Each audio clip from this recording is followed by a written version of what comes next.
Alors, pourquoi on dit ça? On suppose que les orbites sont circulaires parce qu'en fait, vous avez fait en cours, ou vous allez le faire, ou peut-être que vous ne l'avez pas fait, ça fait que, en fait, les orbites des planètes autour du Soleil sont elliptiques. Elles ont une forme d'ellipse plutôt que circulaire. Circulaire, c'est le cas le plus spécial d'une orbite qui tourne. Mais sinon, de façon générale, les orbites sont elliptiques. Ici, dans cet exercice, on suppose qu'elles sont circulaires. Ça nous facilite la résolution de l'exercice. Très bien que ce n'est pas la même chose de traiter en géométrie une ellipse ou un cercle. C'est beaucoup plus facile de traiter un cercle. Mais il arrive qu'en physique, on fasse ces hypothèses-là. C'est pour simplifier le traitement et en général, ça ne change pas vraiment le fond du résultat. D'accord? Je continue donc. On assimile, deuxième hypothèse, on assimile T, M et S, c'est-à-dire la Terre, la planète Mars et le Soleil, à des points matériels. En fait, ce sont des objets qui ont une dimension, la Terre. Mais comme on fait cette hypothèse de nous dire, toutes les forces vont s'appliquer au centre de gravité de chaque planète, donc on va les considérer comme des points matériels. Ce n'est pas vrai, ce ne sont pas des points matériels, mais je vous ai dit encore une fois, pour l'exercice, cette hypothèse ne change pas certaines choses. Pour certains calculs, il est important de prendre en considération les dimensions des planètes. Pour ces calculs-là, de la distance, du rapport des rayons, etc., cette hypothèse n'est pas très grave, on va dire, pour ce genre de traitement. D'accord? Voilà. Deuxième hypothèse, ce sont des points matériels. La lumière du Soleil met 8,3 minutes pour atteindre la Terre. Donc c'est le temps que met le rayon solaire, qui, comme c'est une lumière, on sait que ça voyage à la vitesse de la lumière, 3 à 10 puissance 8 mètres par seconde, c'est donné à la fin de l'exercice. Donc on garde cette information, on en aura besoin certainement dans le traitement de l'exercice, pour répondre à l'une des questions, une, deux ou trois. Donc voilà, cette information n'est pas arbitraire. Alors, première question, exprimer la force de gravitation F qui exerce le Soleil sur la Terre en fonction du vecteur position RST, de la masse du Soleil, de la masse de la Terre et de la constante de gravitation universelle grand G.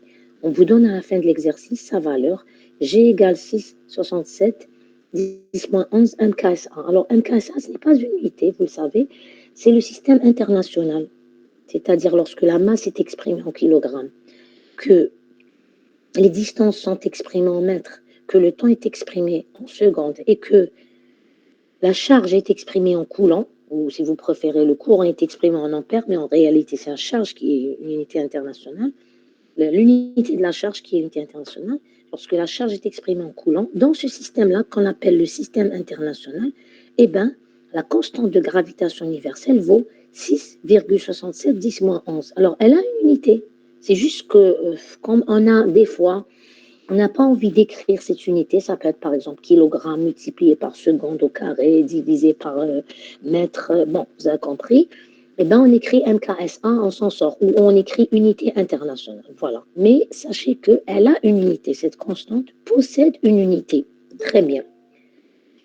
Je coupe donc le partage rapidement et je présente la solution corrigée de l'exercice 6, exactement.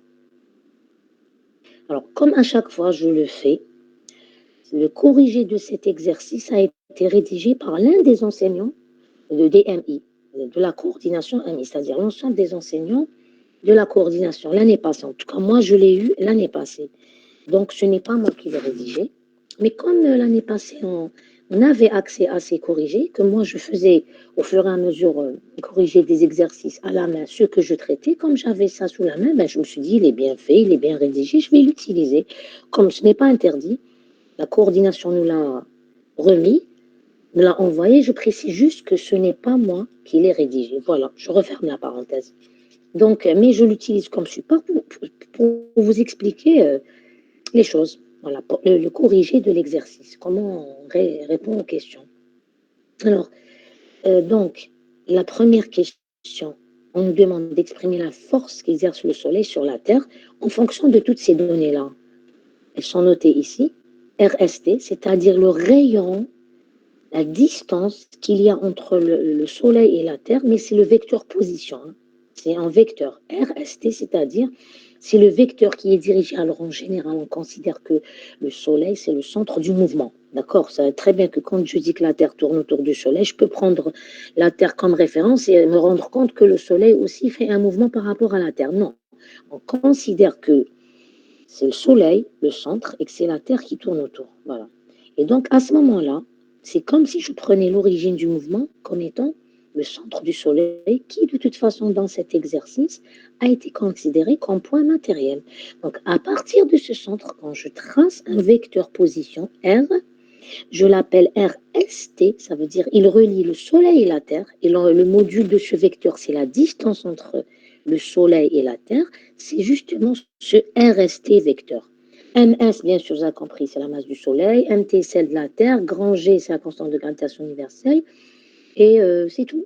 Voilà, c'est tout ce qu'on nous a demandé. Je descends un peu pour voir le dessin. Voilà. Donc, je rappelle ce que vous avez vu en cours. Lorsque deux objets possèdent chacun une masse, pour peu qu'ils aient une masse, là, eh bien, ils vont exercer chacun sur l'autre une force de gravitation universelle. Universelle parce qu'en fait, si vous voulez, ça s'applique à tous les corps qui ont une masse. La loi a été jugée universelle à l'époque où elle est sortie, d'accord, de l'époque de Newton. Donc, cette force est inversement proportionnelle, inversement proportionnelle au rayon au carré, à la distance entre les deux objets au carré. Donc, elle s'écrit, le module de la force s'écrit comme étant, là peut-être que l'expression du module de la force, vous l'avez peut-être, hein, à l'époque on le faisait, vous l'avez peut-être vu en terminale. Sauf que ici, cette année, on écrit les forces en utilisant les vecteurs. Parce que là, on sait que dans un système de coordonnées, il faut utiliser les vecteurs, en l'occurrence les vecteurs unitaires ou les vecteurs, parce que les forces sont des grandeurs vectorielles. Il est nécessaire de sortir la notion de vecteur pour exprimer les forces, parce que ça me donne l'idée du sens, hein, les pointer de droite à gauche ou de gauche vers la droite, la direction, le hamil, il est sur cette droite-là ou sur la droite perpendiculaire, et le module qui est le module du vecteur, qui est le module de la force, l'intensité de la force. D'accord? Donc, ça, vous l'avez peut-être vu, c'est que le module de la force est proportionnel à la masse du premier corps. Ici, cette loi, on va l'appliquer à la Terre et au Soleil. La masse du second corps, donc c'est le Soleil le premier, le deuxième c'est la Terre, est inversement proportionnelle, c'est-à-dire je le trouve dans le dénominateur, le maqam, la distance entre les deux corps au carré. Donc ici, dans l'exercice, c'est RST au carré. Et bien sûr, proportionnel à cette fameuse constante de gravitation universelle, grand G. Voilà. Maintenant, je la connais la relation. Je vais essayer de l'écrire sous forme vectorielle parce qu'une force est un vecteur. Qu'est-ce que j'ai fait? Donc, j'écris la force comme étant le module de la force multiplié par un vecteur unitaire. Il se trouve, comme je vous ai dit, que je considère que le Soleil, c'est le centre du mouvement. C'est comme si que je mettais l'origine du repère, l'origine du repère au point S. Donc ici, j'ai un genre de O. Et donc finalement, en coordonnées polaires, ou en coordonnées, je ne sais pas moi, par exemple, cylindriques, hein, le vecteur unitaire qui porte le rayon ou le vecteur position s'appelle UR. D'ailleurs, on le définit comme étant le vecteur, suivez sur le corrigé, le vecteur sur le module du vecteur. Je vous rappelle ce qu'on a fait en séance de rappel vectoriel, première séance de ce TD-là, du TD de physique. C'était une séance de rappel de vecteurs et je vous avais dit quand on veut fabriquer, si vous préférez, un vecteur unitaire, on prend n'importe quel vecteur et on le divise par son propre module. Donc je prends un vecteur, je le divise par son module et j'obtiens un vecteur unitaire. Mais comme ici j'ai besoin d'avoir le vecteur unitaire qui porte la force qui est exercée entre le Soleil et la Terre, c'est-à-dire que le Soleil attire la Terre avec cette force-là. Alors c'est une force attractive, d'accord? Quelle que soit la masse, c'est une force attractive. Donc le Soleil attire la Terre Et bien sûr, la Terre attire le Soleil avec la même force, le même module de la force. Donc, si je devais dessiner la force qu'exerce la Terre sur le Soleil, ça serait une force qui serait dirigée vers la Terre, qui aurait le même dessin que F, sauf qu'elle aurait un sens opposé. Elle serait dirigée du Soleil vers la Terre. Très bien. Ça, c'est juste pour rappeler cette fameuse force, que c'est une force d'attraction. Très bien. Donc maintenant, on m'a demandé de calculer la force qu'exerce le Soleil sur la Terre et pas l'inverse. Donc je me concentre sur la force qu'exerce le Soleil sur cette Terre. Elle est dirigée de la Terre vers le Soleil. Elle est portée par la droite qui relie le Soleil et la Terre. On appelle ça une force centrale. C'est-à-dire qu'elle ne dépend que de la distance au centre de la force, d'accord? Donc entre l'objet qui attire et l'objet qui est attiré. Donc entre le Soleil et la Terre, cette distance-là. La force dépend, et elle ne dépend pas, si vous préférez, de l'angle ou quelque chose comme ça. C'est une force centrale. Donc, la droite qui relie le Soleil et la Terre va porter F, on le voit bien ici, bon, même si c'est un peu dessiné, peut-être que c'est un peu décalé, mais bon, on a compris. Ensuite, donc, si j'ai dit que je suis en train de considérer le Soleil comme étant le centre du repère et que je vais définir le vecteur unitaire UR qui est défini par définition quand vous avez fait ça en coordonnées polaires comme étant le vecteur position divisé par le module du vecteur position. Ici, le vecteur position, c'est la position de la Terre par rapport au Soleil. Donc, c'est R, comme ça, dirigé de S vers T, dont la longueur est égale à la distance Terre-Soleil. Il est dirigé le sens du Soleil vers la Terre et il a la direction, le hamil, jiha, comme étant la droite qui relie le Soleil et la Terre. Très bien. Puisque je connais le vecteur position, je vais le diviser par mon module et je vais obtenir le vecteur unitaire UR, vous l'avez fait en coordonnées polaires, est dirigé à partir du Soleil et il est dirigé vers la Terre. Très bien. Maintenant, si je connais UR, sa direction, son sens, et que je connais F, je sais que cette force est dirigée de la Terre au Soleil, qu'elle est portée par la droite reliant la Terre et le Soleil. Du coup, F et UR, en fait, ils sont sur la même droite, sauf que UR, le vecteur unitaire radial, est dirigé du Soleil vers la Terre, alors que la force F, qui est une force d'attraction, puisque le Soleil attire la Terre, elle est dirigée de la Terre vers le Soleil. Donc, quand je vais écrire la force F, je vais écrire le module que je connais depuis peut-être la terminale, je ne sais pas si vous l'avez fait. J'écris F égale, j'oublie ce signe moi, je ne l'ai pas encore écrit, G, M Soleil, M Terre divisé par distance Terre-Soleil RST au carré. Mais comme je vais mettre la force, le vecteur, la flèche à la force, donc je vais parler du vecteur force. À ce moment-là, je suis obligée d'écrire un vecteur à droite. Puisque j'ai à gauche un vecteur, je dois avoir un vecteur à droite. Et en général, on écrit le module de la force multiplié par le vecteur unitaire. J'écris le module, j'ai MSMT sur RST au carré, je le multiplie par le vecteur unitaire UR et je regarde, est-ce que le sens est correct? Non, il n'est pas correct. La force F est dirigée de la Terre vers le Soleil, alors que UR est dirigée du Soleil vers la Terre. Donc, je mets le signe moins. Et là, j'ai mon expression correcte, rigoureuse, parfaite de la force F comme vecteur qu'exerce le Soleil sur la Terre, la force de gravitation universelle. Sauf que dans l'exercice, on m'a demandé de l'exprimer en fonction de MS, MT et G, c'est très bien, et du vecteur RST. Alors moi, j'ai la quantité RST, mais je n'ai pas un vecteur RST. Je n'ai qu'à me rappeler que le vecteur unitaire UR, il a été écrit comme étant R, le vecteur position RST, divisé par le module du vecteur position. Ou autrement dit, le vecteur position, c'est le module du vecteur position multiplié par le vecteur unitaire. Que ça soit ici ou là, c'est la même chose. Donc, je ne dois pas laisser UR dans l'expression, puisqu'on m'a demandé explicitement d'exprimer ça en fonction du vecteur RS. Je réécris l'expression en remplaçant UR par RST vecteur sur RST module. Donc, je vais obtenir en haut, au numérateur, RST, et au dénominateur, j'aurai le RST au carré, multiplié par le RST qui a été écrit par rapport à UR. Donc, j'aurai RST puissance 3.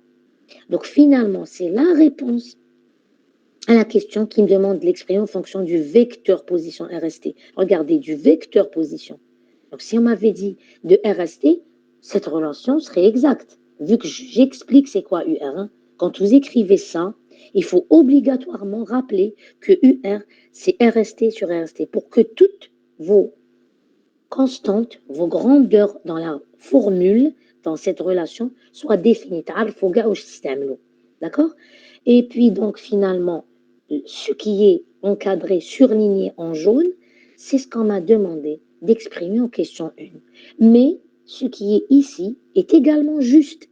C'est juste que c'est équivalent, c'est juste que je veux répondre exactement à la question. Donc, je montre, j'explicite le vecteur position RST. Peut-être que prochainement, je pourrais utiliser celle-là. Elle sera plus pratique si j'ai besoin d'avoir un vecteur unitaire au lieu du vecteur position. Ça dépend de la question qu'on vous posera. Donc, ce qui est surligné en jaune, c'est la réponse à la question. La formule ici est exacte. Je pourrais l'utiliser à la place de celle-là. On verra selon ce que l'on me demandera. Donc voilà, j'ai exprimé cette force de gravitation qu'exerce le Soleil sur la Terre. La question 2. Alors, je vous lis, je vous montre ça et je vous lis. D'accord? Moi, je lis de mon côté ce qui est écrit dans l'exercice, dans l'énoncé de l'exercice. Alors, question 2. Sachant que la période de révolution de la Terre, révolution, ça veut dire elle tourne. Une révolution, c'est qu'elle fait un mouvement de rotation, elle tourne autour de quelque chose. D'accord? Révolution de la Terre autour du Soleil, c'est la Terre qui tourne autour du Soleil. Donc, sachant que la période de révolution de la Terre autour du Soleil est T, la période T, T, grand T indice, ça veut dire la période de la Terre, 365,25 jours, ça vous le savez, c'est le nombre de jours que contient une année normale, si vous préférez, d'accord? Donc, ça, on le savait, mais on vous le rappelle. 365,25 jours, calculez la masse du Soleil. Très bien, je reviens au corrigé. Je dois calculer la masse du Soleil. Donc, je regarde la formule que je viens de sortir dans l'exercice, dans la question 1. Elle est là. Je regarde est-ce que je pourrais sortir l'information de cette formule-là. Alors la formule, elle écrivait, bon, je réécris là, celle où il y a le vecteur unitaire, vous allez comprendre pourquoi. C'est moins G, MS, MT sur RST au carré, UR étant le vecteur unitaire radial. Est-ce que j'ai la valeur de G? Oui, je l'ai. La masse de la Terre, tiens, on ne me l'a pas donnée. Donc, je ne sais pas. RST, est-ce que j'ai la distance Terre-Soleil? J'ai autre chose. On m'a dit que le rayon lumineux fait 8,3 minutes pour aller du Soleil à la Terre. Et comme je sais que le rayon... Pardon. Attendez, je coupe.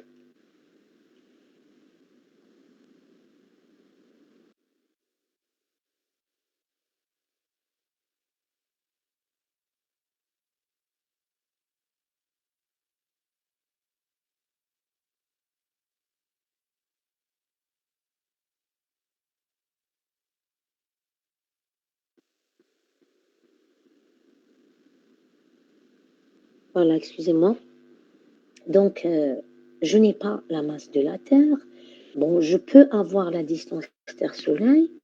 Donc, je n'ai pas la force. Je n'ai pas la valeur de la force qu'exerce le Soleil sur la Terre. Donc, utiliser uniquement cette formule, non, je ne peux pas répondre à la question. Il me faut une autre formule de cette force. Comme ça, je vais utiliser deux formules de la même force. Je vais dire que c'est la même force. Je vais mettre une égalité. Et peut-être que certaines grandeurs que je n'ai pas, comme la masse de la Terre, et ben, elles vont disparaître et j'aurai l'information. Donc, j'ai utilisé la loi de gravitation universelle pour dire que le Soleil attire la Terre avec cette force-là, qui est égale à, en module à G MSNT sur RST au carré. D'un autre côté, vous connaissez une autre loi qui relie la force à la masse et à l'accélération. C'est la deuxième loi de Newton, ce qu'on appelle la loi fondamentale, la relation fondamentale de la dynamique, ou bien la deuxième loi de Newton, qui dit que la force exercer sur un corps de masse M. Ici, on parle de la Terre parce qu'on regarde quelles sont les forces qui sont appliquées à la Terre. D'accord? Donc, je dis que c'est égal à la masse de la Terre multiplié par l'accélération. Et de façon générale, c'est l'accélération totale. Or, ici, je suis dans un mouvement de rotation, c'est un mouvement circulaire.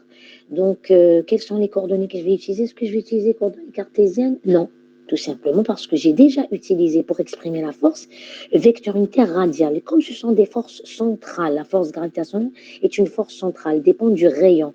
Il est plus pratique, plus intéressant, plus intelligent d'utiliser tout ce qui est radial.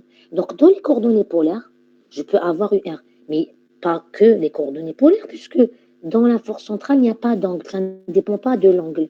Donc, qu'est-ce qu'il y a d'autres coordonnées qui sont intéressantes, qui me parlent de la distance et ben, les coordonnées intrinsèques, où on parle d'accélération tangentielle, c'est-à-dire perpendiculaire à la trajectoire, qui porte la vitesse, qui sont portées tangentielle, l'axe tangent à la trajectoire, et l'axe normal qui est porté par le vecteur position. Ben, c'est les coordonnées intrinsèques, ça marche très bien. Donc, je vais les utiliser.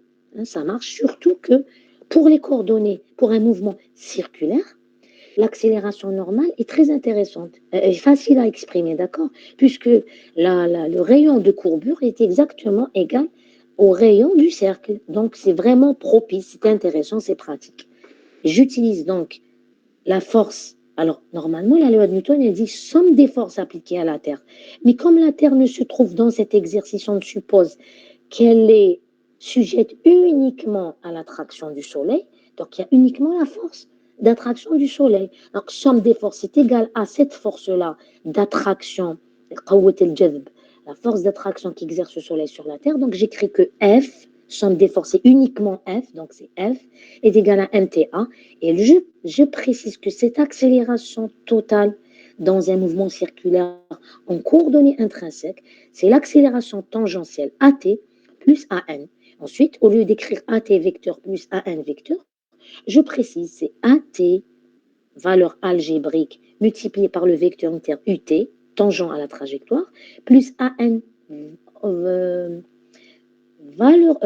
module de l'accélération normale, multiplié par UN qui est le vecteur unitaire normal. Et je vous rappelle que UN en coordonnées intrinsèques, il est dirigé vers le centre du mouvement, c'est-à-dire il est dirigé de la Terre vers le Soleil, contrairement à UR qui est dirigé du Soleil vers la Terre. Ça, vous le savez très bien, vous devez l'avoir maintenant en tête, qu'en comparant les coordonnées intrinsèques et polaires, UR et UN, ils ont la même direction, ils sont deux modules, un tous les deux, sauf que l'un pointe du centre du mouvement vers l'extérieur, alors que l'autre pointe du mouvement de l'objet vers le centre de courbure, c'est-à-dire le centre du mouvement à ce moment-là, et qui est bien sûr UN. Donc UR, c'est toujours égal à UN. À moins UN, pardon, un signement entre eux parce qu'ils pointent dans des sens opposés. Très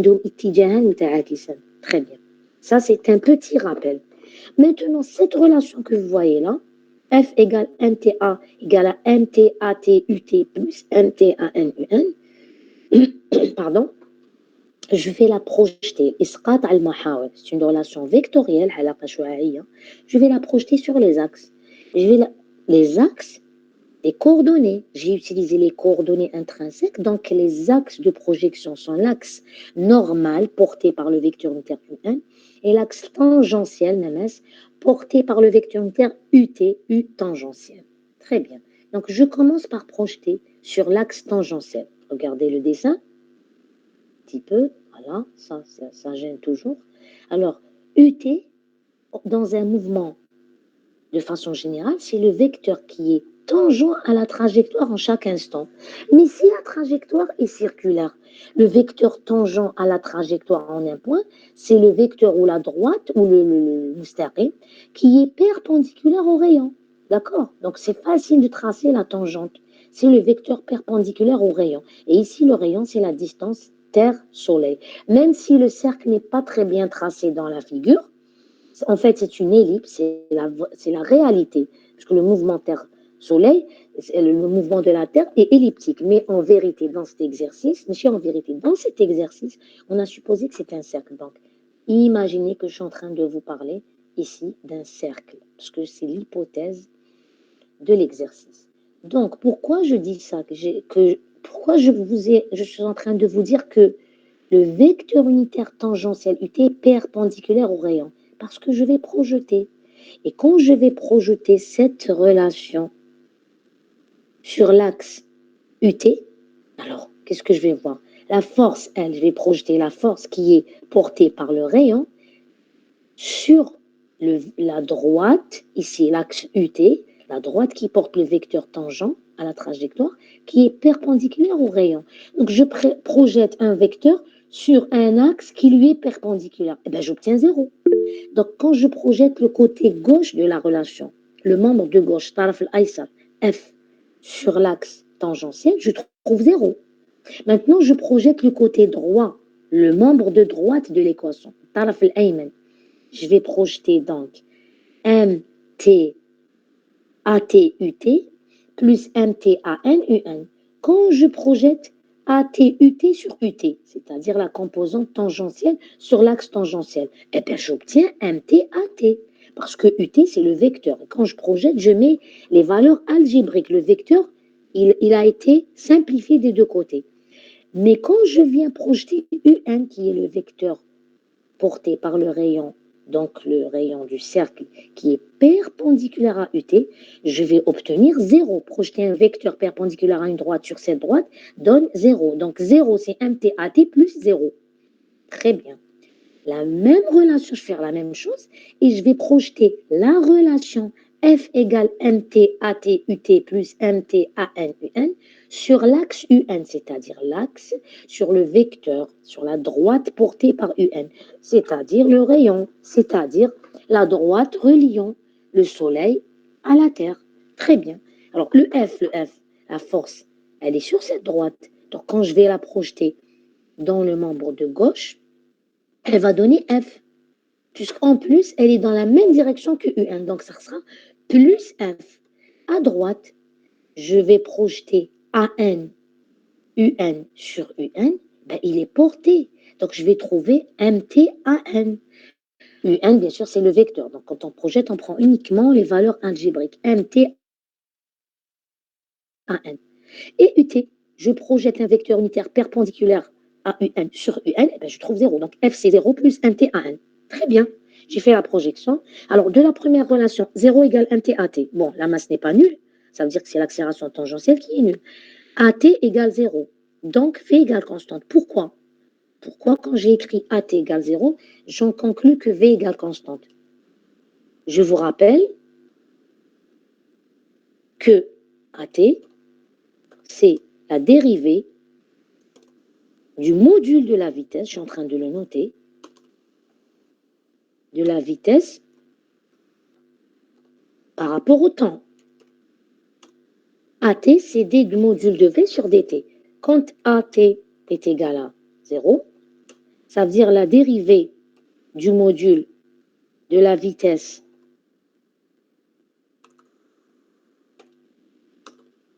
est égale à 0.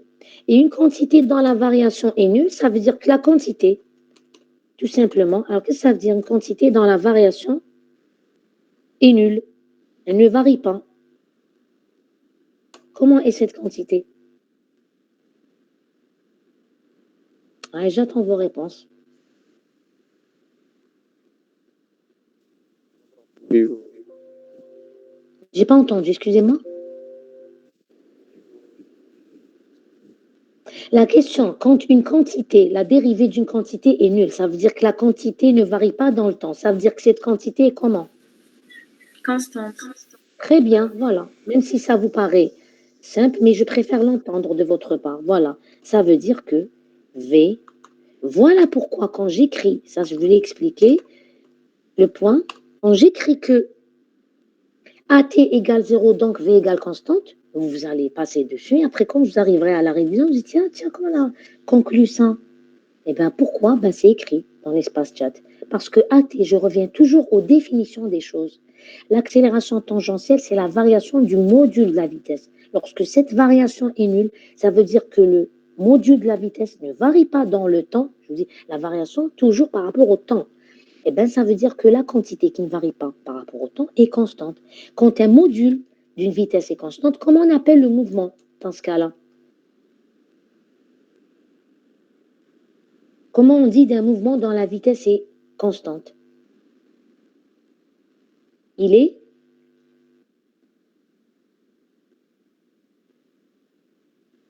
Alors, j'attends toujours vos réponses.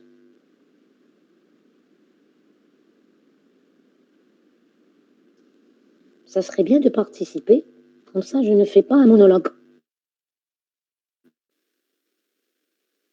D'accord? C'est un TD. On est supposé interagir. Donc quand je vous demande d'interagir, soit vous écrivez, soit vous répondez. Uniformément rectiligne. Alors, c'est presque juste. Bon, ما نقولوش uniformément rectiligne, نقولوا uniforme. Rectiligne, uniforme. Donc là, عندك la moitié de la réponse qui est juste, c'est un mouvement uniforme. S'il est sur une droite, il est rectiligne, uniforme. Mais est-ce que le mouvement de la Terre autour du Soleil, monsieur, est sur une droite? Je veux que vous répondiez, vous. Ce Non, qui se fait sur une droite. Donc, il se fait sur quelle trajectoire? circulaire. Très bien. Donc, comment on appelle ce mouvement? Uniforme circulaire. Voilà, c'est un mouvement circulaire uniforme. Donc, de façon générale, معليش, l'ordre n'est pas important. C'est juste que je voulais vous dire, lorsque la vitesse est constante, le mouvement est dit uniforme. On bada selon que la trajectoire soit rectiligne, une droite, on dira que le mouvement est rectiligne uniforme. Le uniforme, c'est par rapport à une vitesse constante. Si maintenant la trajectoire est un cercle, on dira c'est un mouvement circulaire uniforme. Mais on dira toujours le mot uniforme, l'adjectif uniforme, c'est par rapport à une vitesse constante. Si le mouvement, de façon générale, n'est pas circulaire. Alors, bintidam, muntazama. Bintidam, c'est uniformément. Muntazama. C'est uniforme, c'est muntazama. Ça veut dire que la vitesse est constante. Alors, j'écris, je vais l'écrire.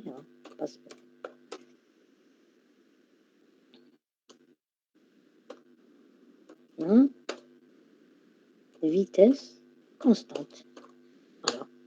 Après, circulaire, rectiligne, curviligne, ça dépend de la trajectoire. Allez, je referme la parenthèse, je reviens au corrigé et je vous explique. Ça, c'est pour vous expliquer qu'est-ce qui est écrit entre parenthèses. C'est une abréviation du mot mouvement circulaire uniforme. Alors moi, en général, ce que je vous ai dit la dernière fois en TD, je dis si vous utilisez des abréviations, si vous voulez avoir le droit d'utiliser des abréviations, il faut les définir en disant par exemple M, mouvement, C, circulaire, U, uniforme. D'accord? Comme ça, uniforme ou uniformément. Parfois, c'est uniformément accéléré, on écrit UA, uniformément retardé ou uniformément décéléré, on écrit UD. On doit écrire les abréviations, les définir. Ici, dans le corrigé, on ne les a pas définis parce qu'on sait très bien que lorsque ces étudiants ont fait la cinématique, on a déjà utilisé ces abréviations. Vous pouvez voir les corrigés des exercices de cinématique. Donc, ça, c'était par rapport à la première ligne de la résolution. On a trouvé AT égale 0, donc V égale constante, mouvement circulaire uniforme. Maintenant, dans la deuxième ligne, on a trouvé que F égale MT/AN. D'accord. Donc, finalement, F égale MT/AN. Déjà, regardez, j'ai une écriture qui me dit F égale, en module, je précise en module, G, MS, MT sur RST carré, et une autre qui me dit MT/AN. Déjà, si je dis que cette force est égale à cette force, j'ai MT à droite, MT à gauche, elle va se simplifier. La donnée que je n'avais pas, qui était la masse de la Terre, va disparaître. Donc, je pourrais accéder à ce qu'on m'a demandé. Mais on m'a demandé autre chose. On m'a demandé la masse du Soleil. Sauf que AN, là, je l'ai écrit, d'accord, AN. Mais dans l'exercice, on m'a donné, dans la question, on m'a donné la donnée suivante. Période de la rotation de la Terre autour du Soleil, c'est 365,25 jours. C'est-à-dire, on m'a donné une période. Comment je vais passer de l'accélération normale à la période? Comme ça, si je le fais, je vais pouvoir utiliser cette donnée, je vais égaliser les expressions de la force et je vais sortir la masse du Soleil comme l'inconnu que je vais donc trouver. D'accord? Donc, notre objectif après cette relation, c'est d'exprimer l'accélération normale en fonction de la période du mouvement. Alors, on substitue toujours les choses. Je suis en train de parler d'un mouvement circulaire. Forcément qu'il y a une rotation, donc une vitesse angulaire sur Azawiya. Il y a un rayon. Et comme c'est un mouvement uniforme, c'est-à-dire que la vitesse est constante, ça veut dire que le temps mis par la Terre ou le mouvement de façon générale, l'objet, le mobile de façon générale, pour faire un tour est le même. Ça, il est constant. Enfin, c'est pas ce que je voulais dire. La vitesse est constante, la vitesse angulaire est constante. Ça veut dire que à chaque tour, on fait le tour en un temps fixe. C'est pas cette fois je le fais en tel temps, un prochain tour je le fais en un temps. Non, à chaque tour, je le fais en un temps unique qui est la période du mouvement. Par définition, la période, c'est le temps mis par le mouvement pour faire un tour complet. Alors, le tour ici, c'est le cercle dans ce mouvement. Le mouvement circulaire, le tour, c'est-à-dire la longueur du tour, c'est le cercle. La période, c'est le temps mis par le mobile, ici c'est la Terre, pour faire un tour, pour tracer le cercle, pour que la trajectoire soit un cercle complet. Donc, déjà, je commence à réfléchir comment je vais raisonner. Donc, moi, je sais que l'accélération normale, par définition, c'est la vitesse au carré sur R. Je vais la noter et je m'arrête là. On va à l'espace chat. D'accord? Suivez avec moi. J'ai une expression qui dit AN, d'accord? C'est V2 divisé par grand R. R étant le rayon de la trajectoire, qui dans notre cas est c'est quoi la trajectoire? Est un cercle. Donc dites-moi c'est quoi R par rapport aux données de l'exercice. Ça c'est une relation générale. L'accélération normale, c'est la vitesse au carré sur R, sachant que V, je rappelle que c'est une vitesse linéaire sur A khattiyya. D'accord? J'attends votre réponse. C'est quoi R par rapport aux données du problème? Le rayon de la Vitesse au carré sur A1. Là. C'est pas exprimé en fonction de ce que vous avez comme données. C'est dites-moi, le rayon de la trajectoire dans cet exercice, il est égal à quoi? C'est quoi? Donnez-lui un nom. RST. Voilà, donc R, c'est égal, merci, RST. RST. Très bien. J'ai déjà remplacé R, donc AN, c'est égal à V2, divisé par RST. Très bien. V maintenant, j'ai un problème avec V. C'est quoi V? C'est la vitesse linéaire, mais je dois la relier, j'ai envie de la relier à la période.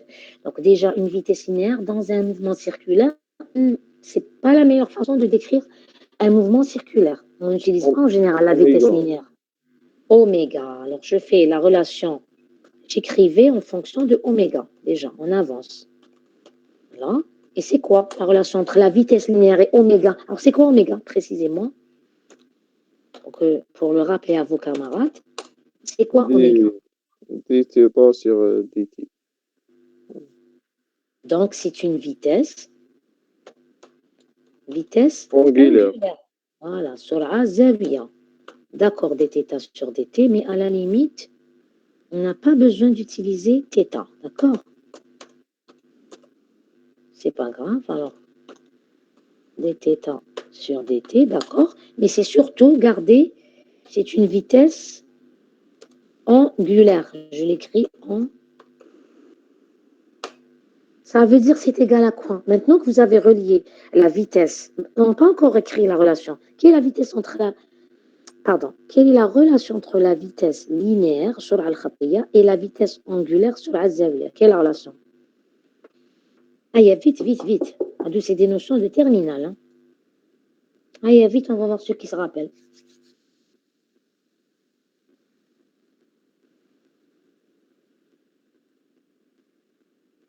Alors, il y a quelqu'un au bout du fil.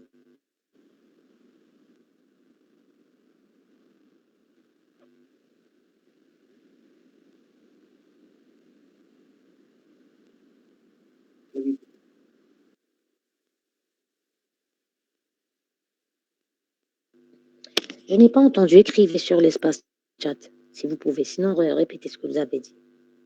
Ah, il y a les autres à participer ou là, vous dormez? Faire prendre des healers, non? La relation, l'alaqa, écrivez-moi une relation entre V égale quelque chose par rapport à oméga.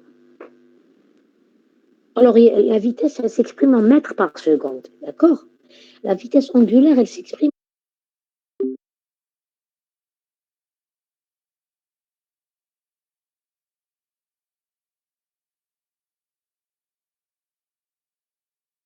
en seconde en bas, mètres sur le numérateur, au numérateur, seconde au dénominateur, est égal à je ne sais quoi, multiplié, divisé, je ne sais pas, par vitesse angulaire qui s'exprime comme étant 1 sur seconde.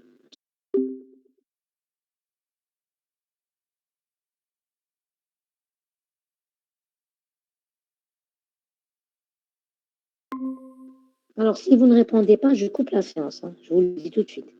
Parce que j'ai l'impression de parler à des fantômes. Et voilà, je refuse de faire un TD à des fantômes. Soit vous répondez, et ça me prouve que vous êtes là. Vous ne répondez pas, je coupe la séance, c'est bon. Je vois qu'il y a 16 participants. Une personne qui parle, les autres, est-ce qu'ils dorment, est-ce qu'ils boivent le café, est-ce qu'ils regardent la télé, je ne sais pas. Faites ce que vous voulez, mais le minimum, c'est de participer. S'il n'y a pas de participation, je passe à l'exercice suivant. Pour la dernière fois, quelle est la relation entre la vitesse linéaire et la vitesse angulaire?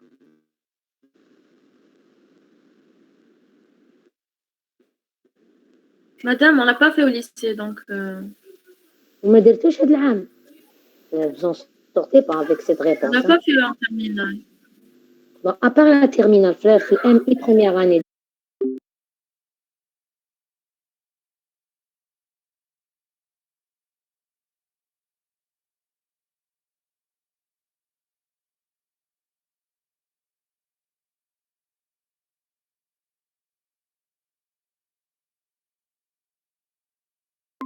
Ce que vous avez fait. Alors, vous êtes sûr que vous ne l'avez pas fait? La vitesse angulaire. Me dire que je fais laisser ça, alors là, j'ai des doutes, excusez-moi. J'ai des doutes. Alors, j'attends toujours la réponse. Inch'Allah, il est primaire. Attendez la réponse. Ah, très bien. La vitesse oméga, elle est arrivée, enfin. Oméga, voilà, je réécris ce qu'a écrit votre camarade. C'est la vitesse linéaire divisée par R. C'est quoi R, monsieur qui a écrit? C'est quoi R? Par rapport au mouvement que nous Le avons. rayon. Le rayon. Le rayon de quoi? De quoi? Le rayon de quoi? Je Le sais, rayon c'est de la trajectoire.